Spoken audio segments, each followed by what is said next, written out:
Hello, നല്ല പച്ച കുരുമുളകും കാന്താരി മുളകും ചേർത്തുണ്ടാക്കുന്ന ഒരു ചെമ്മീൻ റോസ്റ്റാണ് ഞാൻ കാണിച്ചു തരാൻ പോകുന്നത്. അപ്പം ഞാനൊരു 1/2 കിലോ ചെമ്മീൻ എടുത്തിട്ടുണ്ട്. അത് ഉപ്പ് പുരട്ടി കുറച്ച് നേരം നമുക്ക് വെക്കാം. വെച്ച് കഴിഞ്ഞിട്ട് നമുക്ക് അതിന് ഒരു 30 മിനിറ്റ് വെച്ചാലും നല്ലതാണ്. ഉപ്പൊക്കെ ആ ചെമ്മീനിൽ ഇങ്ങനെ പിടിച്ചിരിക്കും. എന്നിട്ട് ഒരു 30 മിനിറ്റ് കഴിയുമ്പോൾ ഒരു പാൻ എടുത്ത് അതിനകത്തോട്ട് നമ്മൾ ഒരു 1/2 കപ്പ് വെളിച്ചെണ്ണ ആഡ് ചെയ്യുക. വെളിച്ചെണ്ണ നന്നായിട്ട് ചൂടായി കഴിയുമ്പോൾ നമ്മൾ ഈ പുരട്ടി വെച്ചിരിക്കുന്ന ഉപ്പ് പുരട്ടിയ ചെമ്മീൻ ഇട്ട് ഒന്ന് ഫ്രൈ ചെയ്ത് എടുക്കണം. ഒരു നല്ലൊരു ഓറഞ്ച് കളറാവുന്ന വരെ നമുക്കതിനെ ഫ്രൈ ചെയ്ത് ആ പാനിൽ നിന്ന് മാറ്റി ഒരു പ്ലേറ്റിലോട്ട് ഞാൻ മാറ്റിയിട്ടുണ്ട്.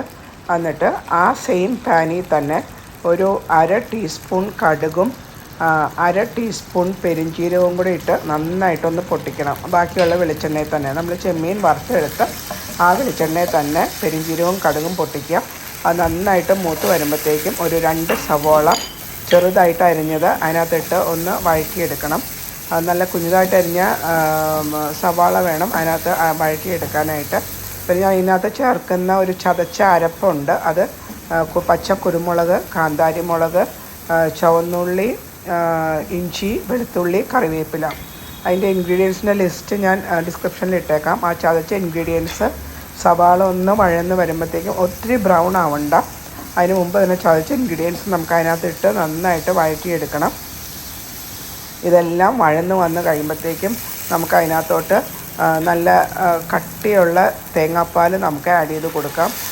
തേങ്ങാപ്പാൽ ഒരു 1/2 കപ്പ് നമുക്ക് ആദ്യം ആഡ് ചെയ്തിട്ട് നന്നായിട്ടൊന്ന് തിളപ്പിക്കുക. അത് കഴിഞ്ഞ് ബാക്കിയും കൂടെ ആഡ് ചെയ്ത് കഴിഞ്ഞ് നന്നായിട്ട് തിളപ്പിച്ച് ഈ തേങ്ങാപ്പാൽ നന്നായിട്ടൊന്ന് കുറുകി വരണം.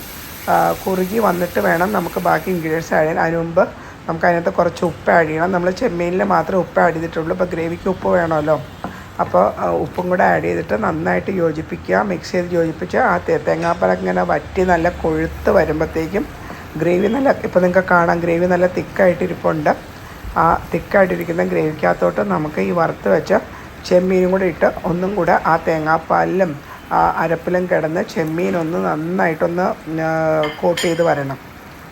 ഒത്തിരി അങ്ങ് വേവിക്കേണ്ട, റബ്ബറായി പോകും ചെമ്മീൻ. അപ്പം ആ മസാലയൊക്കെ അതിനകത്ത് ഇങ്ങനെ പൊതിഞ്ഞിരിക്കുന്ന പരുവത്തിൽ നമുക്ക് ഇത് അടുപ്പത്തുനിന്ന് ഇറക്കാം. അതിന് മുമ്പ് കുറച്ച് 1 ടേബിൾ സ്പൂൺ പച്ച വെളിച്ചെണ്ണയും കൂടെ അതിൻ്റെ മുകളിൽ ആഡ് ചെയ്ത് കൊടുത്താൽ നല്ലതാണ്.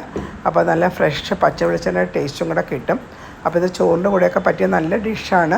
പിന്നെ ഗാർണിഷിന് വേണ്ടിയിട്ട് കുറച്ച് പച്ച കാന്താരി മുളകും വേപ്പിലയും ഇട്ട് കൊടുക്കാം. പിന്നെ ഇത് പാൽക്കപ്പയുടെയും കൂടെ നന്നായിട്ട് പോകുന്നൊരു ഡിഷാണ്. അപ്പോൾ എല്ലാവരും ട്രൈ ചെയ്ത് നോക്കിയാൽ മാത്രം പോരാ, നിങ്ങളുടെ വിലയേറിയ അഭിപ്രായങ്ങൾ എന്നെ അറിയിക്കണം. അപ്പോൾ എല്ലാവരും ഈ ഡിഷൊന്ന് ട്രൈ ചെയ്ത് നോക്കണേ. Okay, thank you.